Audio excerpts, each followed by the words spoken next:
तो जय हिंद मेरे साथियों, क्लास 10th का हिंदी व्याकरण का मोस्ट वीवीआई क्वेश्चन 40 गो आपके सामने लाया हूं, जो कि आपके बोर्ड एग्जाम में बार बार पूछा गया है और हो सकता है कि आपके बोर्ड एग्जाम 2026 में भी ये क्वेश्चन रिपीट करे। तो वीडियो में अंत तक जरूर बने रहिएगा और अंत में आप लोगों को बताना है कि आप लोगों का कितना क्वेश्चन सही होता है, और बीच बीच में आप लोगों से क्वेश्चन भी पूछूंगा, उस क्वेश्चन का आंसर आप लोगों को कमेंट बॉक्स में बताना है। तो बिना देरी किए बढ़ते हैं हम लोग अपने पहले नंबर क्वेश्चन की ओर। पहला क्वेश्चन पूछ रहा है साथियों, क वर्ण का उच्चारण स्थान है। क वर्ण का उच्चारण स्थान क्या है दोस्त? तो क वर्ण का उच्चारण स्थान कंठ है। क्या है? कंठ है। और आप लोगों से देखिए, जो बाकी ऑप्शन है उस ऑप्शन में से आप लोगों से कुछ क्वेश्चन पूछूंगा, जिसको मालूम है वही बताइएगा, जिसको मालूम नहीं है कोई बात नहीं, तो कमेंट कर दीजिएगा कि भैया कि इसका आंसर क्या होगा, तो मैं बता दूंगा। तालु किसका उच्चारण स्थान है, आप लोगों को कमेंट में बताना है। अगला क्वेश्चन है हम लोगों का 2 नंबर, पूछ रहा है भाषा किसकी अभिव्यक्ति का माध्यम है। 2 नंबर प्रश्न पूछ रहा है साथियों, भाषा किसकी अभिव्यक्ति का माध्यम है? तो भाषा विचारों की अभिव्यक्ति का माध्यम है। किसकी है? विचारों की। तो सी राइट आंसर हो जाएगा। क्या हो जाएगा? सी राइट आंसर हो जाएगा। अगला प्रश्न है हम लोगों का 3 नंबर, पूछ रहा है साथियों, जिस स्वर के उच्चारण में 2 मात्रा लगे उसे किस स्वर के नाम से जाना जाता है। 3 नंबर प्रश्न पूछ रहा है साथियों, जिस स्वर के उच्चारण में 2 मात्रा लगे उसे किस स्वर के नाम से जाना जाता है? उसे दीर्घ स्वर के नाम से जाना जाता है। किसे नाम से जाना जाता है दोस्त? दीर्घ स्वर के नाम से। किससे? दीर्घ स्वर के नाम से जाना जाता है। तो ए राइट आंसर हो जाएगा। क्या हो जाएगा? ए राइट आंसर हो जाएगा। अगला प्रश्न है हम लोगों का 4 नंबर, पूछ रहा है सामग्री का बहुवचन है। सामग्री का बहुवचन क्या होगा दोस्त? तो सामग्री का बहुवचन सामग्रिया हो जाएगा। क्या हो जाएगा? सामग्रिया हो जाएगा दोस्त। क्या हो जाएगा? सामग्रिया हो जाएगा। सामग्री का बहुवचन सामग्रिया हो जाएगा। क्या हो जाएगा? सामग्रिया हो जाएगा।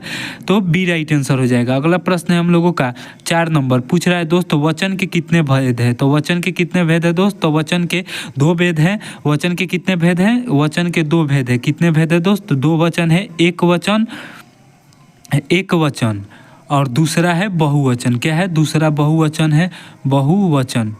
तो इस तरह से 2 भेद है वचन के, एक वचन बहुवचन। क्या हो जाएगा? बी राइट आंसर हो जाएगा।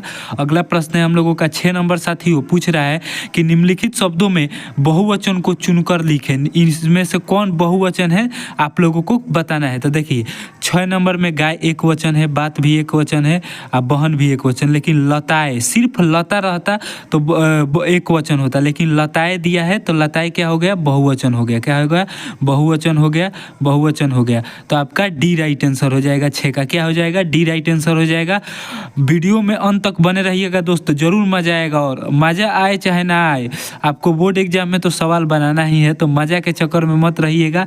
जो क्वेश्चन आप लोग पहले से पढ़े हैं उस क्वेश्चन को आप लोग सिर्फ यहाँ पर देख लीजिएगा, मतलब उसको सुन लीजिएगा, वीडियो देख लीजिएगा। जो क्वेश्चन नया लगे उस क्वेश्चन को आप लोगों को कॉपी, जो हिंदी का कॉपी है उसमें नोट जरूर कर लीजिएगा। अगला प्रश्न है हम लोगों का 7 नंबर साथियों, पूछ रहा है कि निम्नलिखित शब्दों में से एक वचन को चुनकर लिखे।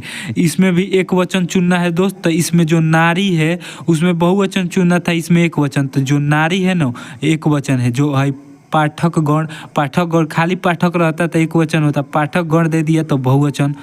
स्त्री जन, स्त्री खाली रहता तो एक वचन होता, लेकिन स्त्री जन जोड़ दिया है तो ये भी बहुवचन हो जाएगा। आप लोग, सिर्फ आप रहता तो एक वचन होता, लेकिन आप लोग दे दिया है तो बहुवचन। तो आपका सी राइट आंसर हो जाएगा, एक वचन नारी। अगला प्रश्न है हम लोगों का 8 नंबर, पूछ रहा है जिन चिन्हों से शब्दों का स्त्रीवाचक या पुरुषवाचक, जिन चिन्हों से शब्दों का स्त्रीवाचक या पुरुषवाचक होना प्रकट होता है उन्हें क्या कहते हैं? उन्हें लिंग कहते हैं। क्या कहते हैं दोस्त? लिंग कहते हैं, भले वो स्त्रीलिंग हो या फिर पुल्लिंग हो। तो जिन चिन्हों से स्त्री और पुरुष का बोध होता है उसे लिंग कहते हैं। क्या कहते हैं दोस्त? लिंग कहते हैं। बी राइट आंसर हो जाएगा 8 का। अगला प्रश्न है हम लोगों का 9 नंबर, पूछ रहा है कि पुरुषत्व का बोध कराने वाले शब्दों या चिन्हों को कहते हैं। क्या कहते हैं दोस्त?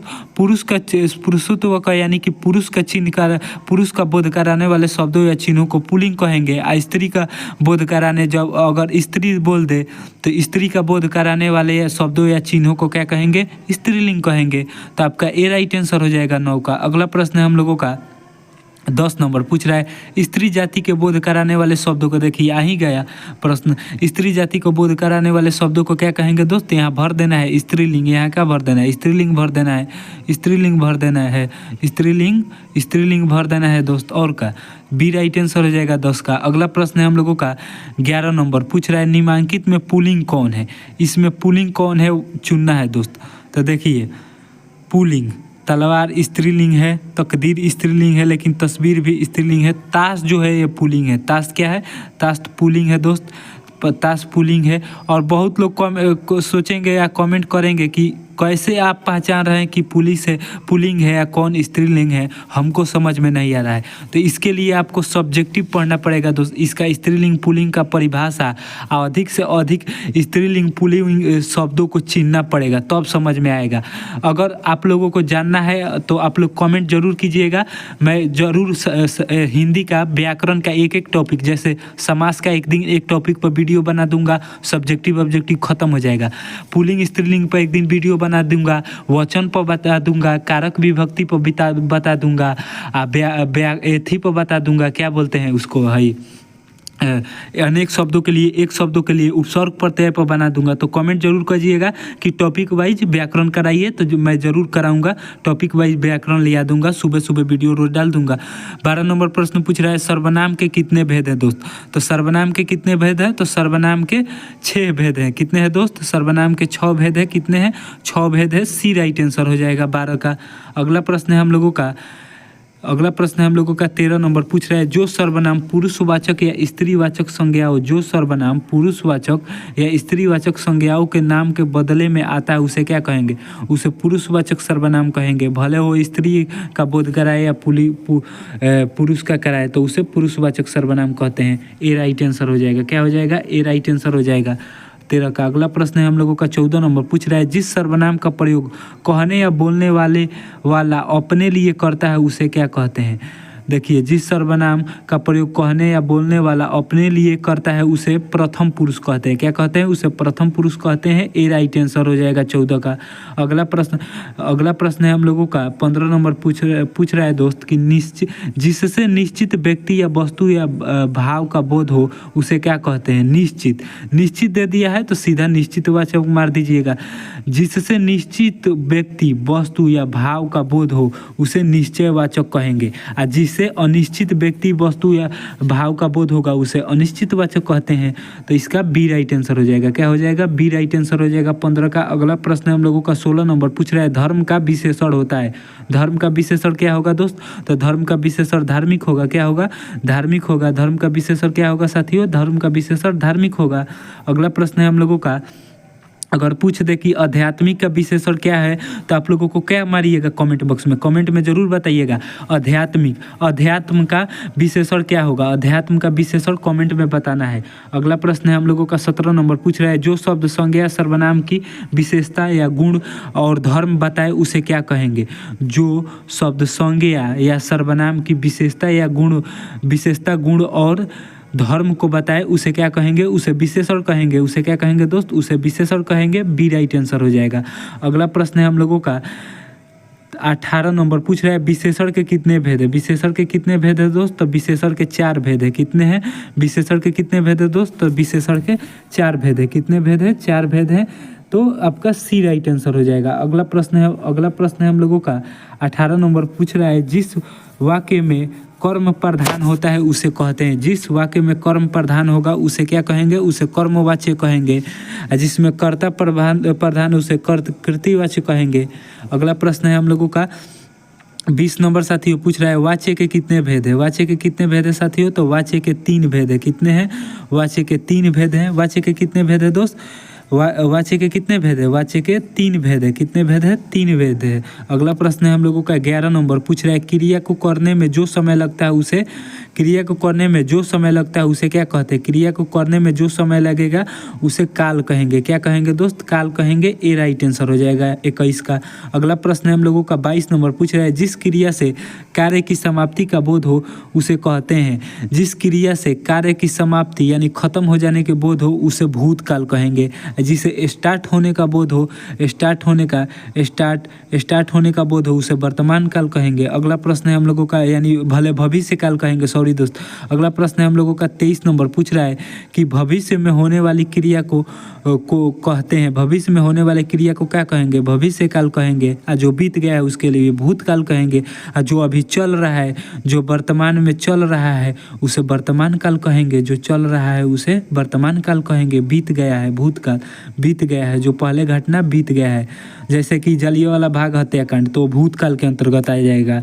अभी 2025 इलेक्शन बिहार विधानसभा, तो ये वर्तमान काल के अंतर्गत आएगा। भविष्य काल, तो भविष्य काल के अंतर्गत कुछ भी समझिए, जैसे आपका बोर्ड एग्जाम भविष्य काल के अंतर्गत आएगा।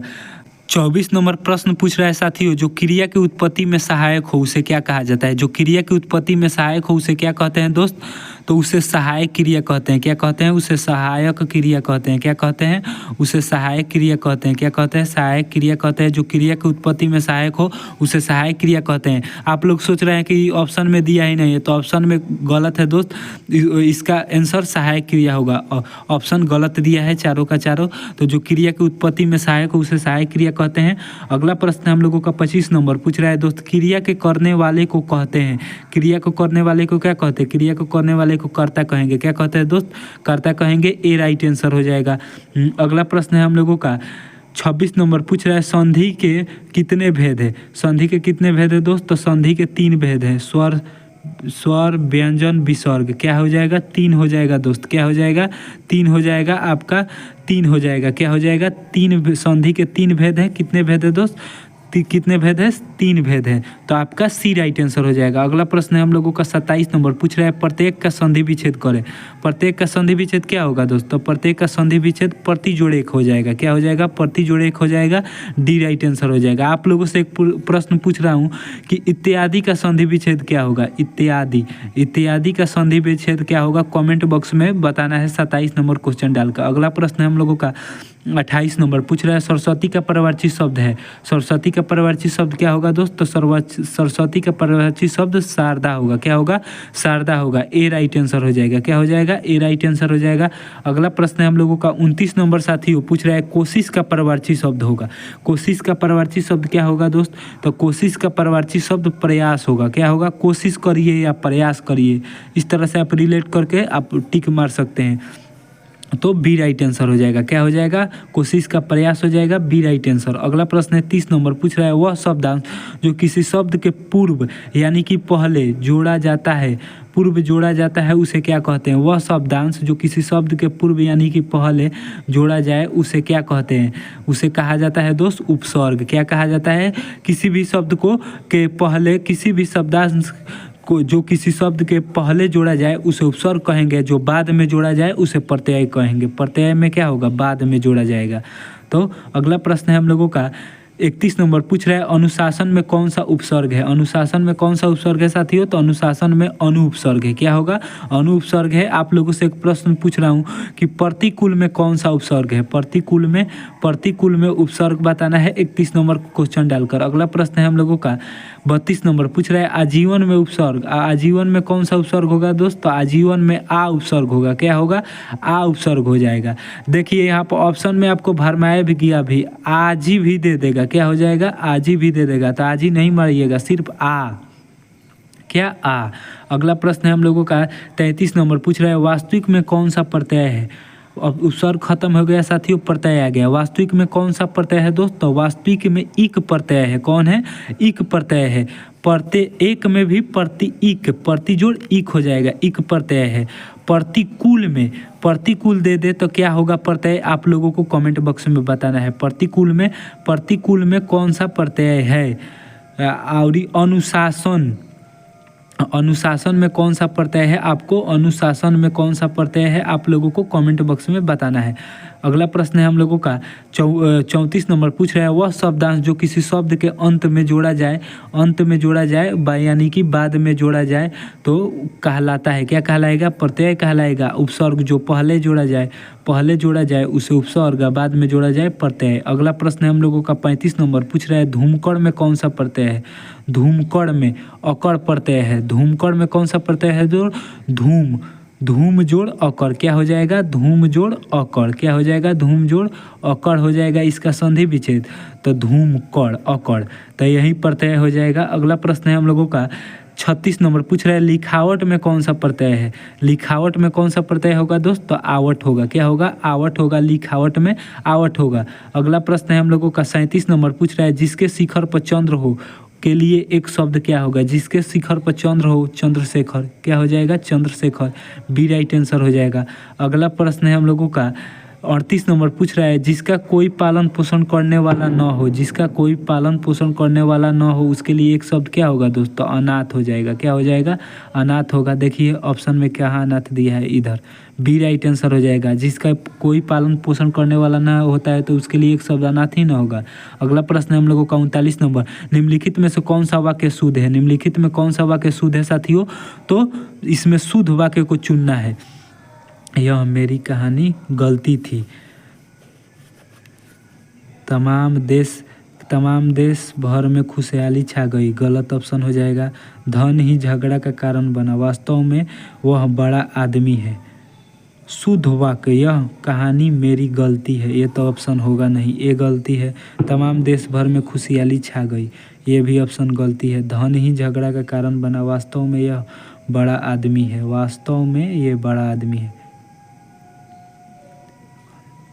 इसका राइट आंसर हो जाएगा दोस्तों डी, क्या हो जाएगा? वास्तव में वह बड़ा आदमी है, क्या हो जाएगा? डी राइट आंसर हो जाएगा। धन ही झगड़ा का कारण बना, ये भी नहीं होगा। देख लीजिएगा आप लोग थोड़ा इस। अगला प्रश्न है हम लोगों का 40 नंबर, लेकिन डी ही ऑप्शन होगा। अगला प्रश्न है 40 नंबर, निम्नलिखित में से कौन वाक्य अशुद्ध है? अशुद्ध वाक्य चुनना है। देखिए, पूज्यवर पिताजी को चरणों में सादर प्रणाम, गलत हो जाएगा। चरण में सादर प्रणाम, यही पकड़ा गया। सिर्फ इधर दिया है पिताजी, पूज्यवर पिताजी को चरण में सादर प्रणाम, नहीं होगा, चरणों में सादर प्रणाम। पूज्यवर पिताजी को चरणों में, पूज्यवर पिताजी को चरणों में हो जाएगा, तो आपका ऑप्शन अशुद्ध है। निम्नांकित वाक्यों पर ध्यान दो, सही है। उसे मृत्यु दंड दी गई, ये भी सही है। अब आपने अपनी कविता सुनाई, ये भी सही है।